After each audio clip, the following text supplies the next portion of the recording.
I love the Wasp, Rick. Yep.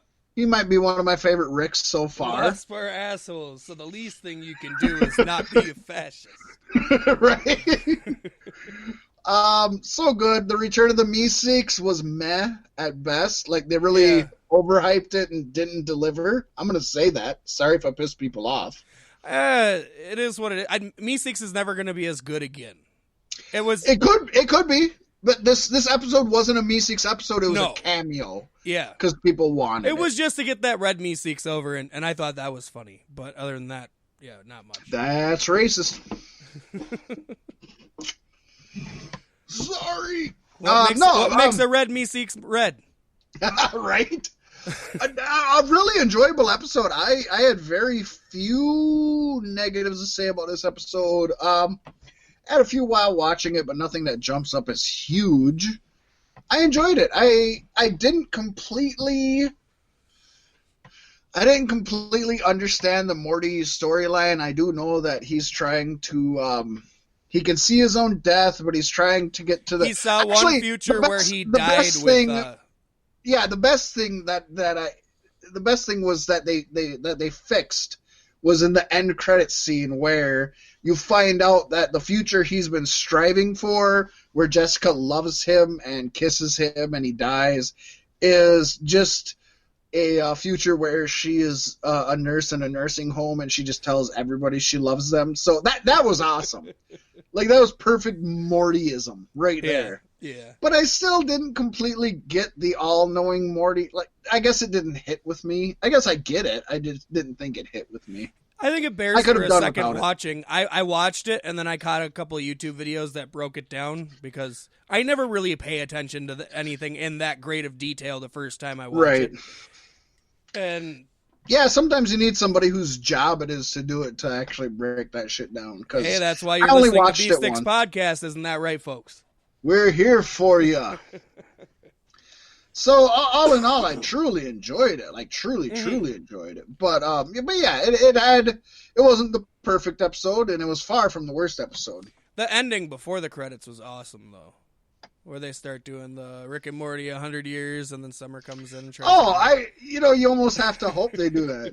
Oh, look at you guys sucking each other's dicks. Oh, it's like, finally, yeah, because the first one was Rick just going off. It was kind of Morty. And then the second one, oh, God, no, they only had two because they skipped one in season 2. You didn't get one in season 2, obviously.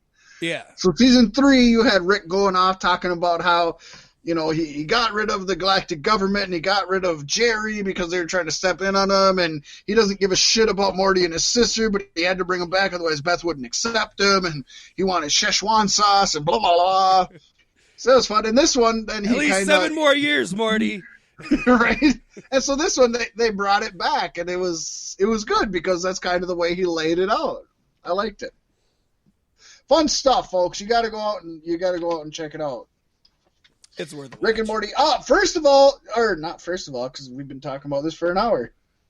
Hulu has not aired it, and it's been out for like 4 days now. No, Hulu won't air it. I think it's 5 months after what I read. But that's not how they used to. No, they used to not do with it Rick the and day Morty. after. It was a year. No, the first 2 seasons maybe, but the third season was a year after it, or like right after it came out on DVD. So a year after it finished airing on TV. This one, Hulu made a statement because everybody cares about this show so much. They made a statement saying 5 months after the final episode airs, it'll be on Hulu in the complete season. That's kind of sad because I went to AdultSwim.com as well, and they don't have it on. Oh no, they're bogarting it. They So want you to buy into their streaming package. Or get is it cable. is it on the Adult Swim streaming package? Yes. Do you know that, or are you just saying that? Yes, I know that. That was an option I had looked at last year when season 3 was airing, because it was hard to watch those episodes too. Okay, well, I'm not going to do it. I'm just going to I'll find a way. The internet like I did. Life finds a way. Oh, it's so simple. Dr. Ian Malcolm. It's so simple. You literally just put into Google Rick and Morty, and there's 75 places to stream it. Talking about stuff that you can stream super easy that costs a lot of money, Pasty, we had AEW Full Gear this weekend. Yes, and the gears were full. I kind of like the stage setup, a little steampunky. Granted, some of the larger cogs you could definitely tell were just painted wooden props, but it doesn't really matter, it was does cool, it? though. At least what I like is that you're having themed pay-per-views and you're changing your set for it. Now, do I assume in 3-4 years they're going to go to generic ones like WWE? I assume that, maybe because I'm cynical. But yes, I assume that.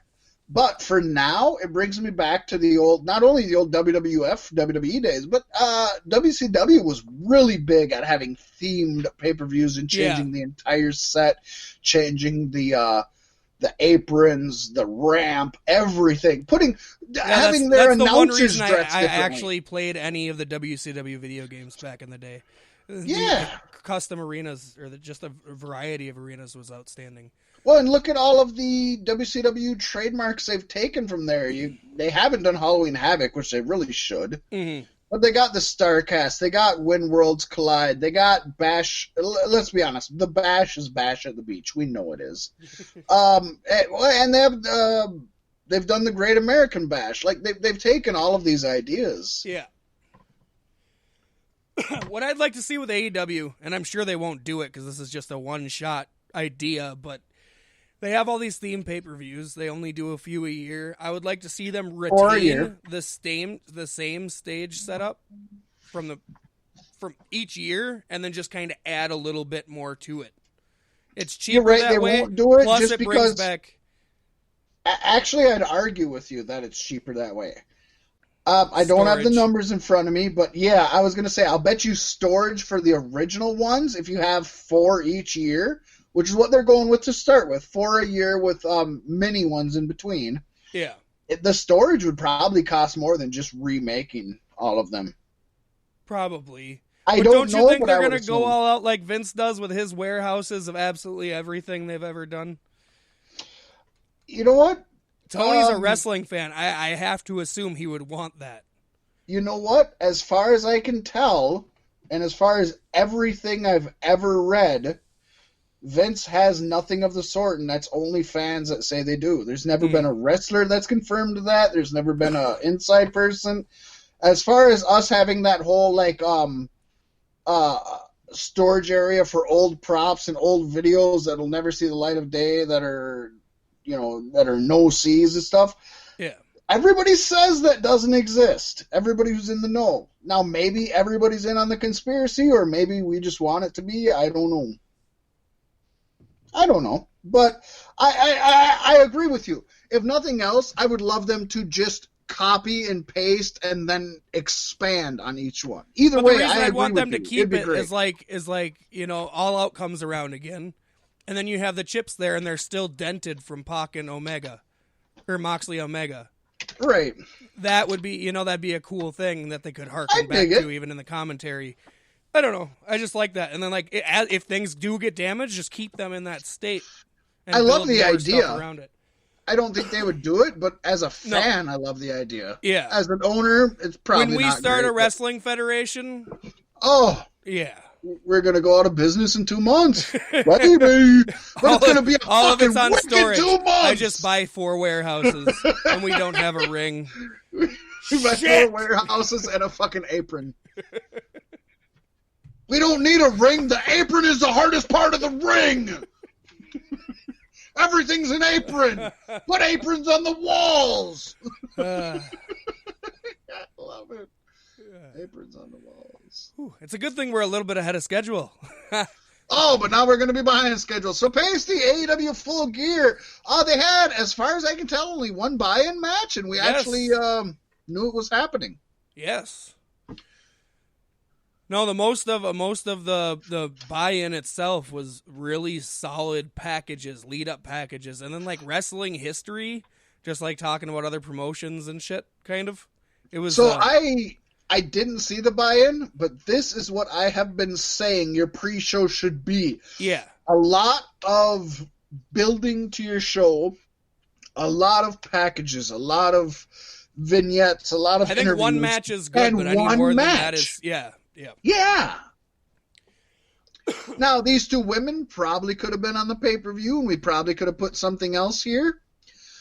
I'm willing to bet AEW pays them a little bit different for the dark shows than WWE does. Maybe, but we do have to say that according to AEW, the buy-in does not count towards their win-loss record. That's so important. Yeah. If it was me, I would switch out this match with either the first match with the tag match, or even the third match, Joey Janela, Shawn Spears. But that's just me. Yeah. I would have liked to see it on the card. I did watch the buy-in, and it was a solid match. And honestly, it was probably better than Riho and Emmy. But ooh, I don't got complaints about that match. It was just cheesy. That's okay. You text that to me, and I really don't follow that. But we'll get to that when we get there, because I don't understand that. Okay. But yeah, no, this was a solid match. I don't really have anything outstanding to say about it, because it was the pre-show, so it had my pre-show attention. Right. All I want to say is, for at the end of this pay-per-view, when we go over everything, whether or not I won any matches on the main show, I also won the pre-show match. Maybe an ace. Maybe an ace. I don't know. Hey, if we come out tied, that could get you the win. It could, and it would.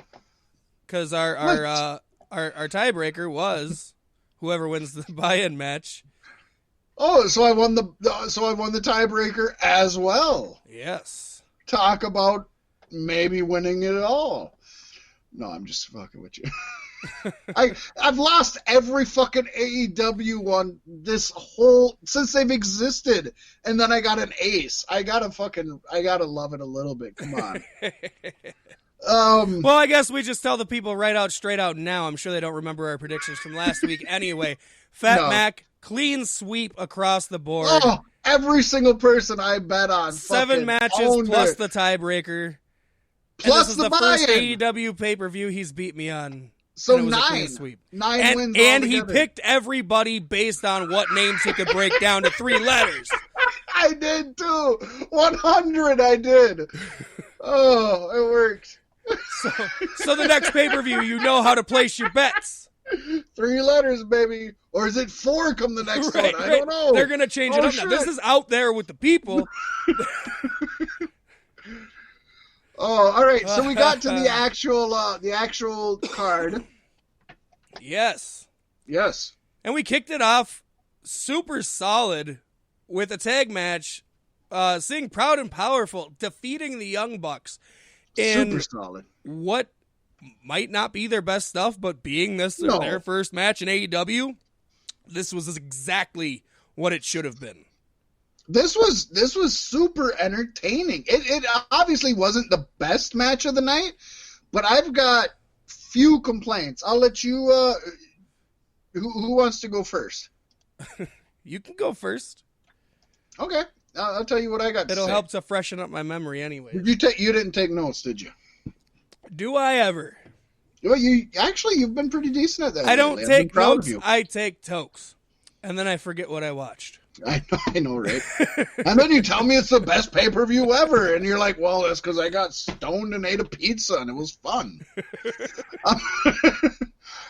I got on here, first of all, great way to kick off the show. This was a more traditional tag match than we've actually seen from both the Bucks and LAX. Let's admit it, it's LAX. Well, traditional but that is kind of loose, I would say. Well, more traditional than what you see from them normally. Yeah. Either of these two. Yeah. Bucks are usually super flippy, high flying. LAX has in later times been really hardcore, and we didn't get a ton of either of those. But we're gonna get there. Yeah, and we got a lot of technical action. Ortiz and Santana dominated the first part, but when the time came, they super sold for the Bucks. I loved that. There was a high level of risk and a tremendous amount of teamwork done by both duos. It was awesome. And the finish, Pasty, I thought was exactly what it needed to be. But what really made the match was Nick Jackson selling his knee to the extent that he did. Oh, yeah. And I made sure to put in here, the Bucks have had a reputation for not selling. They have, and you can argue rightfully so. In this match, even, I mean, at the end, his leg was tore the fuck up, and he came back and pulled off some pretty wonderful moves. True. But I honestly feel since they've formed AEW, I think the Bucks have kind of tried to change